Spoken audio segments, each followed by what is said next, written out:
Believe it or not, my friends, this is the last Solid Signal podcast for the year 2016. We'll be back in 2017 with all new stuff.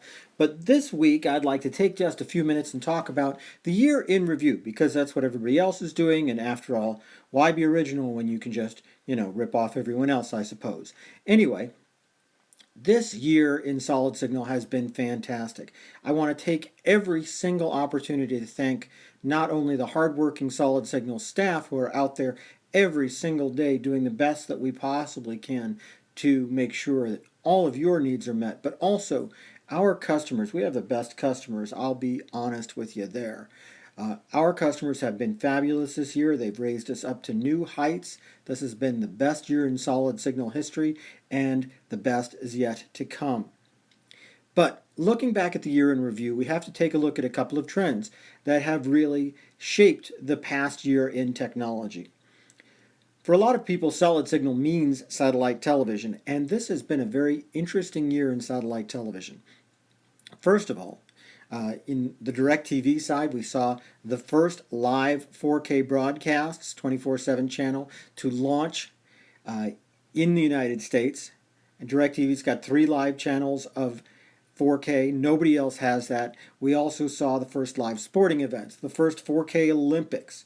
We saw a ton of 4K from DirecTV this year, and let me be honest, it is just going to get better from here. I know that DirecTV has a ton of 4K in store. Even if nobody else is making 4K content, they're doing it for themselves. This was also the year that Dish announced and successfully delivered their Hopper 3 Super DVR with 16 tuners and a whole new L&B system for the Dish, and more 4K from them, even though they don't have content. That you can use Netflix 4K, and the sports bar mode lets you honestly watch 4 things at the same time. This has been a big year for Dish, and even though they seem to be focusing more on streaming in the coming years, that doesn't take away at all from the fact that they had a fantastic year technology-wise, just head and shoulders above everything else. Looking at the antenna side of things, Solid Signal launched 2 new lines of antennas, one of which is completely exclusive to us. The Televez line for people who are looking for an antenna that's going to last them decades and has superpower and clean amplification.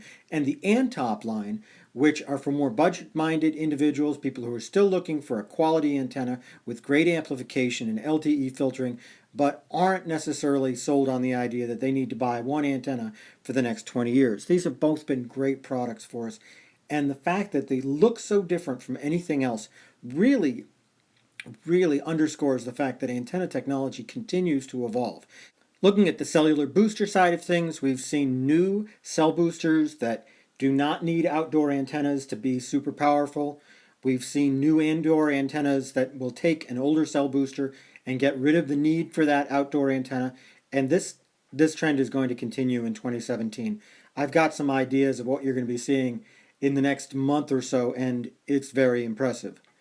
Now, looking toward sort of the bigger picture, Solid Signal also sells data and networking equipment, and so I want to talk a little bit about the rise of Microsoft, unlikely as it is, and the fall of Apple, unlikely as it is. Microsoft finally got its act together this year with a successful launch of Windows 10 in 2015 and hardware that just is the envy of any other manufacturer. 5 years ago, Microsoft was a bit of a joke. People were saying the company was doomed to fail, and they listened and they came back. Good for them, because they are now the market leaders in every possible segment in every possible way. On the other hand, I gotta say, even though I am an Apple fan, this was the year that Apple not only dropped the ball, they couldn't even figure out where they put it. They came out with a new iPhone that looked exactly like the old iPhone and didn't bring a whole lot more to the table except a better camera. If it hadn't been for the fact that their competitor, their biggest competition, Samsung, literally blew up, managed to endanger its customers with flaming phones, Apple would have just completely fallen on their faces this year. In the computer side of things, Apple released a super unpopular MacBook computer that did away with some of the things that people really liked about Mac computers, and at the same time didn't offer the kind of benefits that people were expecting to see in a generation over generation kind of way. And I think Apple will also come back. I think it's just been down 2 or 3 years for them. I think that back, if you look at 2011, 2012, they were unprepared for what was coming from Samsung, and it's taken them some time to really catch up. I don't know if they'll ever catch up in the desktop space or if they even really want to. The evidence lately seems like they don't want to. Um, but certainly, I think in mobile, they're going to continue to do very well. As I look back myself on 2016, this has been a bit of a roller coaster for a lot of people. A lot of ups, a lot of downs. And I would like to say personally, this has been for myself a very good year. This has been a positive year. I met a lot of great people associated with Solid Signal. I've had a great time working on your blog and your podcast for you, and it is yours because I do it all for you guys. I could sit here and listen to myself talk all the time, but that's not what it's all about. This has been a fantastic year along that line, and I would like to thank every single one of my readers, every single one of my listeners. And my promise to you is that I'm going to do it even better and even more in 2017.